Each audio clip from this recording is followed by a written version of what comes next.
నిన్న జగన్మోహన్ రెడ్డి గారి press meet తర్వాత మంత్రులు, కూటమి పార్టీ నాయకులు కామెంట్లు అత్యంత అన్యాయంగా ఉన్నాయి. ప్రభుత్వంలో ఉన్నామని బాధ్యత మరిచి చిల్లరగా మాట్లాడుతూ ఉన్నారు. జగన్మోహన్ రెడ్డి గారి ప్రెస్ మీట్ పెట్టంగానే కూటమి నాయకుల కోసాలు కదిలి చలిజ్వరం వచ్చి మతి భ్రమించి ఇష్టానుసారం మాట్లాడుతూ ఉన్నారు. అబద్ధాలే ఆలంబనగా, అసత్యాలే పెట్టుబడిగా పరిపాలన చేయాలనుకుంటా ఉన్నారు. రాజకీయ నిజాలు మాట్లాడితే కూటమి నాయకులు సహించలేకపోతా ఉన్నారు. గడిచిన ఎన్నికల్లో ఇలాంటి అబద్ధాలు చెప్పి ఎన్నికల్లో గెలవడం కూడా కూటమి పార్టీకి జరిగింది. కానీ వాళ్ళ నిజాలు నిప్పు కణికల్లాగా బయటకు వస్తూ ఉన్నాయి. జగన్మోహన్ రెడ్డి గారు సత్య శోధన చేసి వాస్తవాలని బయటికి చెప్పే మహత్తర యజ్ఞాన్ని చేపట్టంగానే కూటమి నాయకుల కడుపు మంట బయటపడతా ఉంది. ఈ రోజున చంద్రబాబు గారు లాగానో, లోకేష్ గారు లాగానో, పవన్ కళ్యాణ్ గారులానో జగన్మోహన్ రెడ్డి గారు ఏ రోజు కూడా అసత్యాలు మాట్లాడలేదు.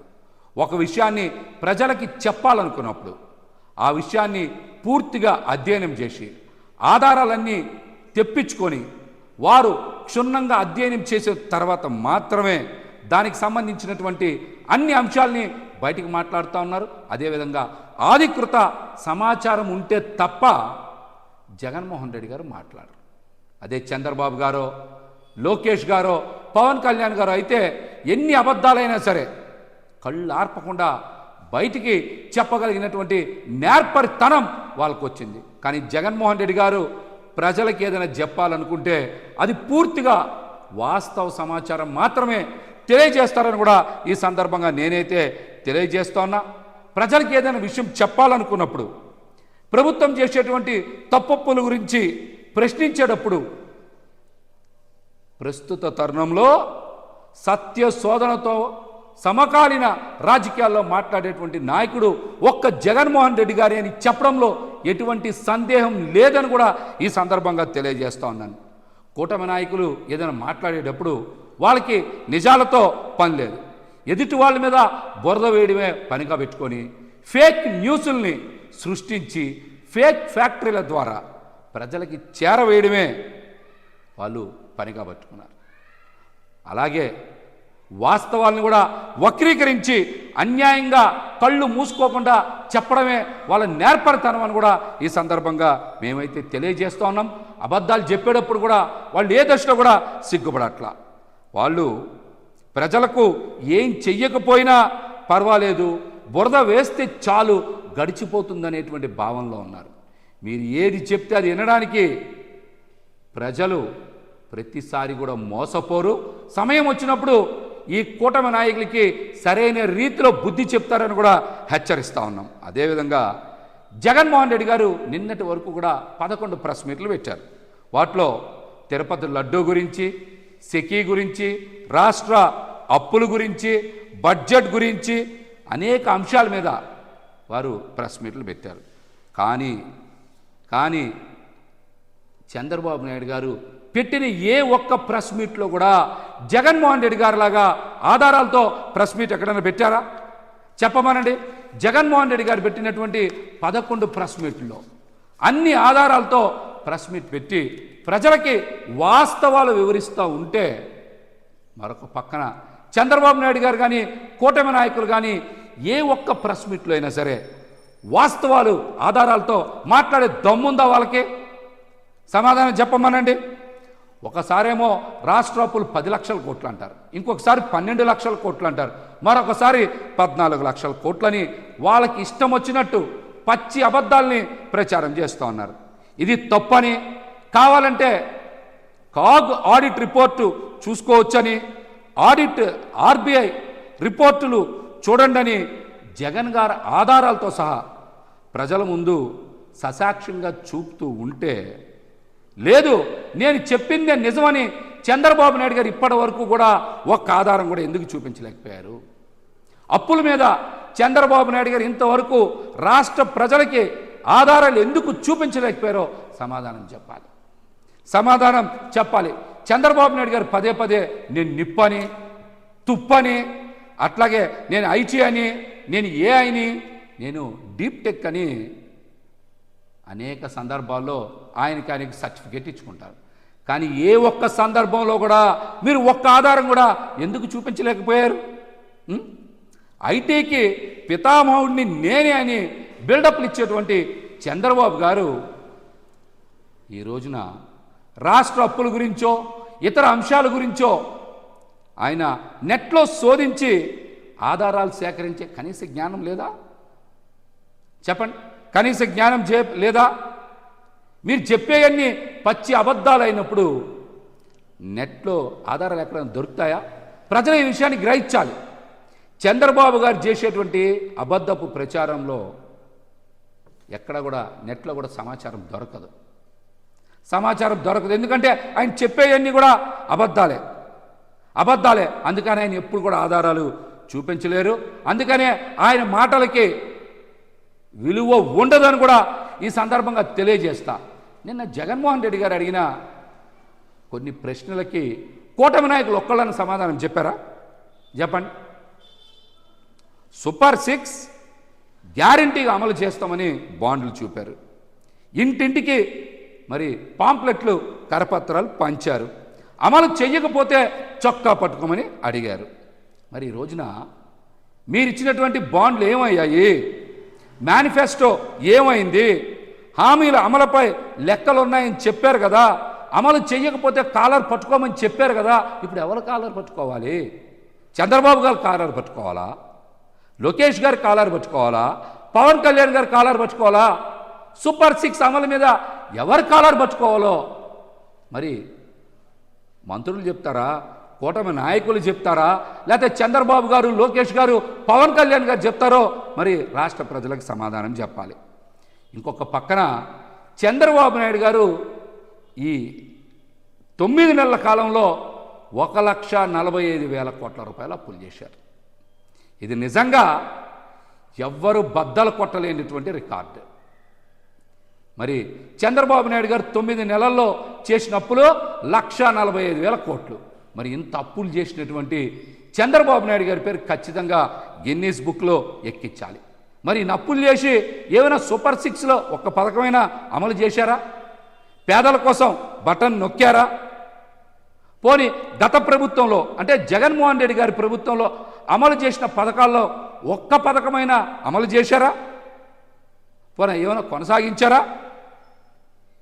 ఏ ఒక్క పథకానికి కూడా డబ్బులు ఇవ్వకుండా, ఒక్కసారి కూడా బటన్ నొక్కకుండా 1,45,000 కోట్ల రూపాయల డబ్బులు ఏమయ్యాయి, ఎవరి జేబుల్లోకి వెళ్ళాయి అని జగన్మోహన్ రెడ్డి గారు ప్రశ్నిస్తే ఒక్క మంత్రి అయినా సమాధానం చెప్పారా? ఎవరి జేబులోకి వెళ్ళి 1,45,000 కోట్లు? సమాధానం చెప్పాలి.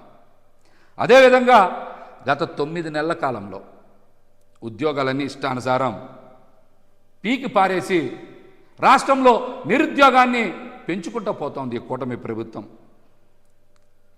ఎక్కడన్నా కొత్త ఉద్యోగాలు ఇచ్చారా? చెప్పమనండి. ఉన్న ఉద్యోగాలు పీకేసి నిరుద్యోగాన్ని పెంచుతా మీరు కొత్త ఉద్యోగాలు ఎక్కడన్నా ఇచ్చారా? పోనీ అట్లాగని ఉన్న ఉద్యోగస్తులు ఏమైనా మంచిగా చూశారా? ఈ 9 నెలల కాలంలో ఒక్కటంటే ఒక్క నెలకే కదా మొదటి తారీఖున జీతం ఇచ్చింది మీరు. మిగతా నెలలు జీతాలు ఇవ్వలేదు కదా మొదటి తారీఖున మీరు. ఈ అంశాన్ని కదా జగన్మోహన్ రెడ్డి గారు ప్రశ్నించారు.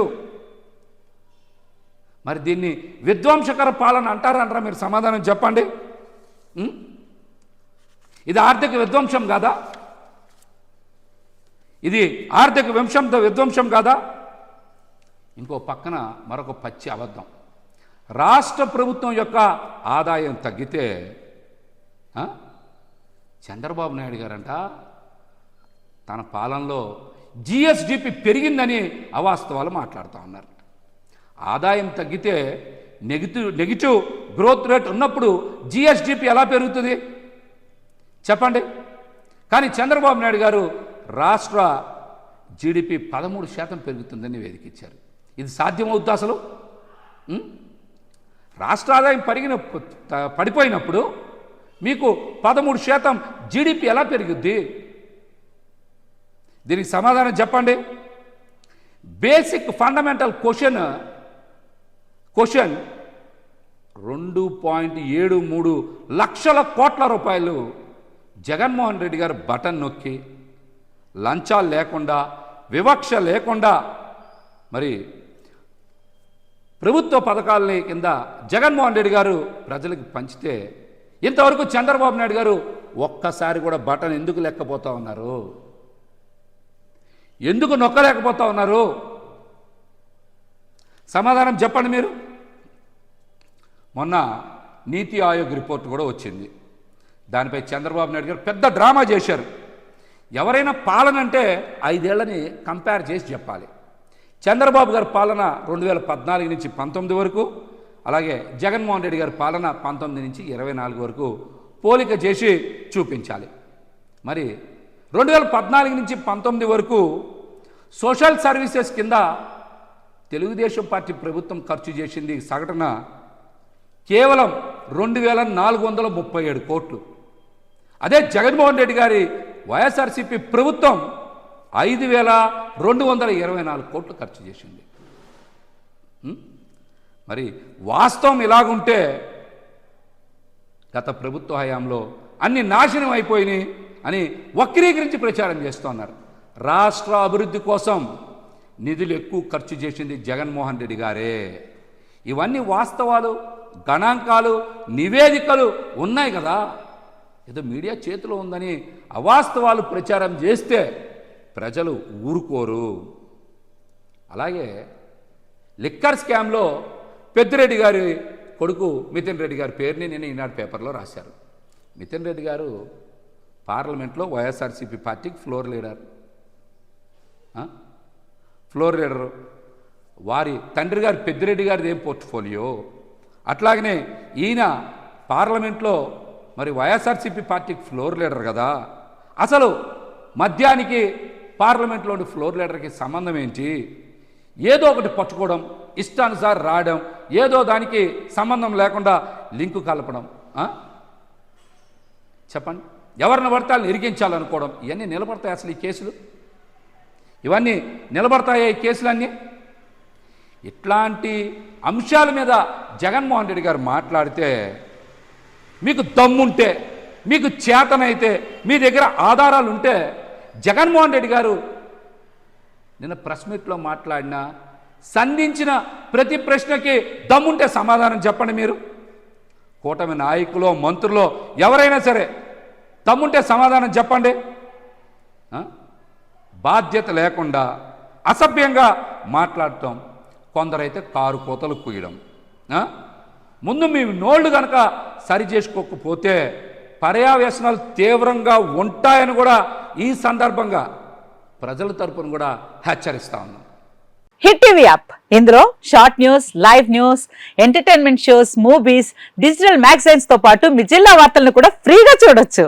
అంతేకాదు కేజీ నుంచి పీజీ వరకు విద్యార్థులకు స్కాలర్షిప్ కూడా అందిస్తున్నాం. ప్రతి వారం 10 మందికి లక్కీ డ్రా ద్వారా ఒక్కొక్కరికి 10,000 రూపాయలు అందిస్తున్నాం. ఇంకెందుకు ఆలస్యం, వెంటనే హిట్ టీవీ యాప్ ని డౌన్లోడ్ చేసుకుని ఫ్రీగా ఎంటర్టైన్మెంట్ పొందండి. Hit TV app. Hit TV app. Please download hit TV app. Hit TV app ని ఫ్రీగా డౌన్లోడ్ చేసుకొని ఎంజాయ్ చేయండి. మీకు నచ్చిన ఎంటర్టైన్మెంట్ కోసం హిట్ టీవీ యాప్ ని ఫ్రీగా డౌన్లోడ్ చేసుకొని ఎంజాయ్ చేయండి. హిట్ టీవీ యాప్ ని డౌన్లోడ్ చేసుకుని ఆస్వాదించండి, ఆశీర్వదించండి. ఇంతమంది సెలబ్రిటీలు హిట్ టీవీ యాప్ ని డౌన్లోడ్ చేసుకోండి అని చెప్తున్నారంటే ఎంత మంచి యాప్ ఆలోచించండి. అమెరికా అమెరికా అమెరికా అమెరికాలో చదవాలనుకునే వాళ్ళకి విశ్వసనీయమైన పేరు మన శౌర్య కన్సల్టెన్సీ. UK లో 1 year masters. UK లో 1 year masters. 2 years work permit up to 5 years visa. Contact Saurya Consultancy. Contact 89851 89851.